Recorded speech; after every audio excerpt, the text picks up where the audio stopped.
आपने कभी सोचा है धरती पर पहली बारिश कब हुई होगी?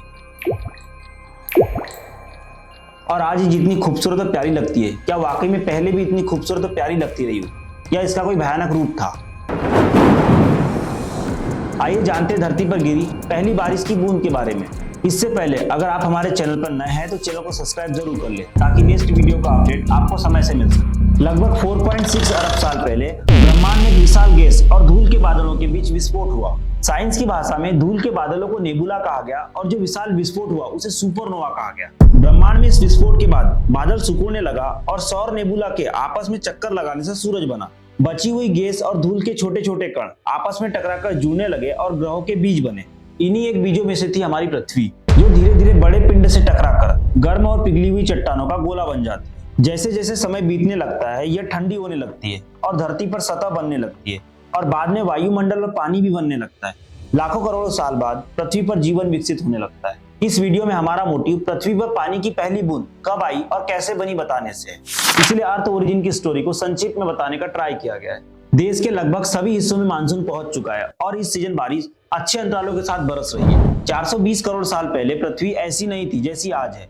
इसमें एक तरफ लगातार ज्वालामुखी विस्फोट हो रहे थे तो दूसरी तरफ आसमान से उल्का पिंड बरस रहे थे। तब पृथ्वी पर पानी सिर्फ गैसों के रूप में मौजूद था। फिर धीरे धीरे पृथ्वी ठंडी होने लगती है। इसकी सतह के नीचे मौजूद गैस और पानी बाहर निकलकर भाप बनने लगते हैं और पृथ्वी चारों तरफ से बादलों से घिर जाती है। 420 करोड़ साल पुराने उसी दौर में एक रात धरती पर बारिश की पहली बूंद गिरती है। इसके बाद धरती पर बारिश का ऐसा सिलसिला शुरू होता है कि अगले 20 लाख सालों तक बारिश रुकती ही नहीं है। और आज हमें 24 से 48 घंटे कंटिन्यूअस बारिश होती है तो अजीब सा लगने लगता है। तो जरा सोचो वो 20 लाख साल कंटिन्यूअस बारिश का दौर कैसा रहा होगा। उस समय पृथ्वी पर हो रही बारिश सामान्य नहीं बल्कि एसिड रेन थी। एसिड रेन जब हमारे एटमॉस्फेयर में मौजूद सल्फर डाइऑक्साइड और नाइट्रोजन ऑक्साइड जैसे पॉल्यूटेंट जलवाष्प से मिलते हैं तो एसिड बन जाता है, जो बारिश के रूप में कोहरा या बर्फ बनकर धरती पर बरसते हैं। इतने लंबे वक्त बारिश से पृथ्वी पर एक महासागर बन गया जिसने पृथ्वी को पानी से पूरी तरीके से ढक लिया। लाखों सालों बाद पृथ्वी पर बादल छटने लगे और बारिश बंद हुई तो धरती पर बादलों के बीच एक चमकता हुआ सूरज दिखाई दिया।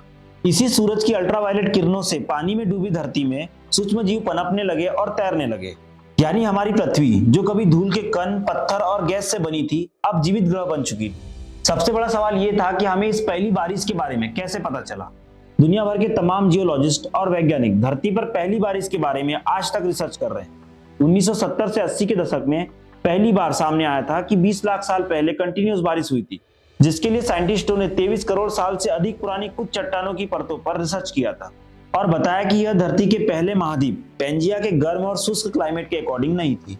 पेंजिया एक सुपर महाद्वीप था जो लगभग 30 करोड़ साल पहले धरती के अस्तित्व में आया था। यह धरती पर मौजूद सभी महाद्वीपों का एक बड़ा मर्ज महाद्वीप था।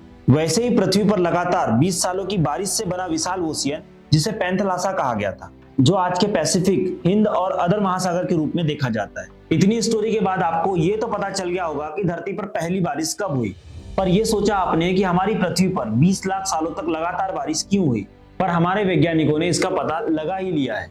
इसको लेकर अधिकतर वैज्ञानिकों के बीच एक आम राय है कि उस वक्त अलास्का और ब्रिटिश कोलंबिया के आसपास विशाल ज्वालामुखी विस्फोट हुआ है, जिससे पूरे वातावरण में भारी मात्रा में कार्बन डाइऑक्साइड फैल गई, जिससे लंबे समय तक ग्लोबल वार्मिंग हुई और धरती पर काफी ज्यादा मात्रा में ह्यूमिडिटी बढ़ गई।